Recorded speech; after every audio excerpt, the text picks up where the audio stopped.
ప్రియా దేవుని బిడ్డలారా, మీ అందరికీ దేవుని యొక్క ఆశీస్సులను తెలియజేస్తూ డిసెంబర్ 28వ తారీఖు ఈనాడు తల్లి శ్రీ సభ పావన పసిబిడ్డల పండుగను కొనియాడుతూ ఉంది. మొదటి పట్టణము పునీత యోహాను రాసిన మొదటి లేఖ 1వ అధ్యాయం 5వ వచనం నుండి మరియు 2వ అధ్యాయం 2వ వచనం వరకు, మత్తయి సువార్త 2వ అధ్యాయం 13వ వచనం నుండి 18వ వచనం వరకు ఈనాటి సువిశేష పాఠనాన్ని క్షుణ్ణంగా ధ్యానిస్తూ ప్రార్థించుదాం. వారు వెళ్ళిన పిదప ప్రభుదూత యేసేపు నాకు కలలో కనిపించి, శిశువును చంపుటకు హేరోదు వెదకపోవచున్నాడు, కావున నీవు లేచి బిడ్డను తల్లిని తీసుకుని ఐగుప్తునకు పారిపోయి నేను చెప్పు వరకు అచ్చటిని ఉండుము అని ఆదేశించెను. అంతటి యోసేపు లేచి ఆ బిడ్డను తల్లిని తీసుకుని ఆ రాత్రి యందు ఐగుప్తునకు వెళ్ళి హేరోదు మరణించునంత వరకు అచ్చటిని ఉండెను. ఐగుప్తు నుండి నా కుమారుని పిలిచితిని అనే ప్రవక్త ద్వారా ప్రభువు పలికిన ప్రవచనము నెరవేరుటకు అట్లు జరిగెను. ఆ జ్ఞానులు తనను మోసగించిరని హేరోదు భావించి మండిపడెను. కనుక జ్ఞానులు తెలిపిన కాలమును బట్టి బెత్లెహేమునందును ఆ పరిసరలందును ఉన్న 2 ఏండ్లను అంతకంటే తక్కువ ప్రాయం గల మగ శిశువులందరినీ చంపుడని అతడు ఆజ్ఞాపించెను. రామాయందు ఒక ఆర్తనాదం వినపడెను. అది ఒక మహారోదనము. రాహేలు తన బిడ్డలకై విలపించుచుండెను. వారి మరణం వలన కలిగిన దుఃఖం నుండి ఆమె ఓదార్పు పొందకుండెను అని ఇర్మియా ప్రవక్త పలికిన వాక్కు నెరవేరెను. పవన పసిబిడ్డలారా, బాలయేసు రక్షణకై క్రూరుల చేతిలో బలైన సమిధిల్లారా, మీ ధన్యత గొప్పది. ఈ యొక్క వాక్యాన్ని మనం ధ్యానిస్తుండగా ప్రియ స్నేహితులారా, బాలవేద సాక్షులను భక్తితో స్మరించుకుంటున్నాం. అభం శుభం తెలియని బోసినవ్వుల బాలురను హతమార్చిన విధానం ఘోరాతి ఘోరం. నిస్సహాయులైన అమాయకులైన పసిపిల్లలను ఊచకోత కోయించి కపోద్రిక్తుడు అయిన హేరోదు రాజు బెత్లెహేం పరిసర ప్రాంతంలో ఈ అమాయక బాలల హత్యాకాండ హేరోదు పాప భౌతిక జీవితానికి ఒక నిదర్శనం. క్రీస్తు తరపున తమ ప్రాణాలని క్రీస్తు కంటే ముందుగా అర్పించారు.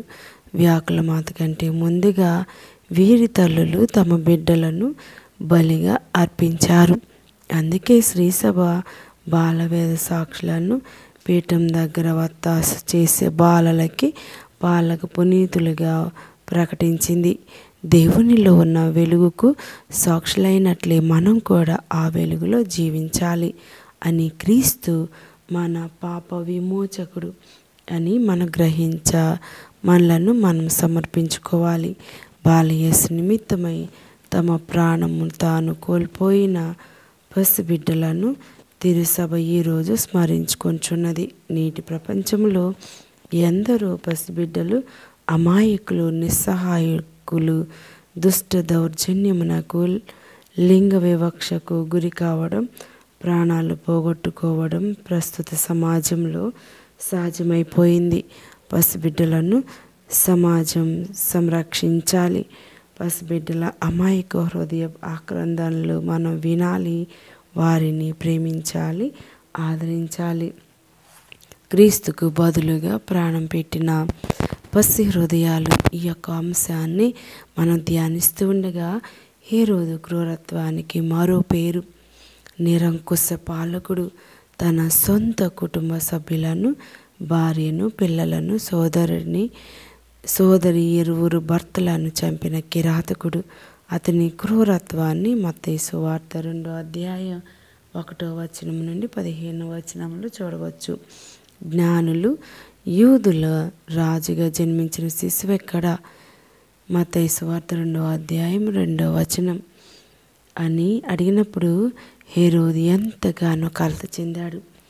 ప్రధాన అర్చకులు, ధర్మశాస్త్ర బోధకుల ద్వారా క్రీస్తు యోదయ సీమయందలి బెత్లెహేమునందు మత్తయి సువార్త 2:5 జన్మించినని తెలుసుకుంటాడు. కపట మనసుతో శిశువు జాడని కనుగొని తనకు తెలియజేయమని తాను కూడా వెళ్ళి ఆరాధింతునని జ్ఞానులతో చెప్పాడు. కానీ హేరోదు చెంతకు పోరాదని స్వప్నంలో వారికి దేవుడు ఆదేశించగా మరొక మార్గమున జ్ఞానులు తమ దేశమునకు తిరిగిపోయిరి. శిశువును చంపుటకు హేరోదు వెదకపోచున్నాడు. కావున నీవు లేచి బిడ్డను తల్లిని తీసుకొని ఐగుప్తునకు పారిపోయి నేను చెప్పు వరకు అచ్చటనే ఉండుము అని ప్రభుదూత యోసేపునకు కలలో కనిపించి ఆదేశించింది. మత్తయి సువార్త 2:13 అంతటి యోసేపు లేచి ఆ బిడ్డను తల్లిని తీసుకుని ఆ రాత్రిలో ఐగుప్తుకు వెళ్ళి హేరోదు మరణించినంత వరకు అచ్చటనే ఉన్నాడు. జ్ఞానులు తనను మోసగించిరని భావించి హేరోదు మండిపడ్డాడు. బెత్లెహేములో ఆ పరిసర ప్రాంతాల్లో 2 ఏళ్ల అంతకంటే తక్కువ ప్రాయం గల మగ శిశువులందరినీ చంపుడని హేరోదు ఆజ్ఞాపించాడు. ఆ పసిబిడ్డలను చంపినప్పుడు ఆ తల్లిదండ్రుల హృదయాలు ఎంతగా ఘోషించి ఉంటాయో అందుకే మత్తయి సువార్తికుడు యిర్మీయా ప్రవక్త ప్రవచనాన్ని గుర్తుకు చేశాడు.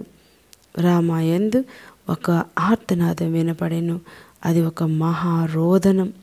రాహేలు తన బిడ్డల కొరకై విలపించుచుండెను.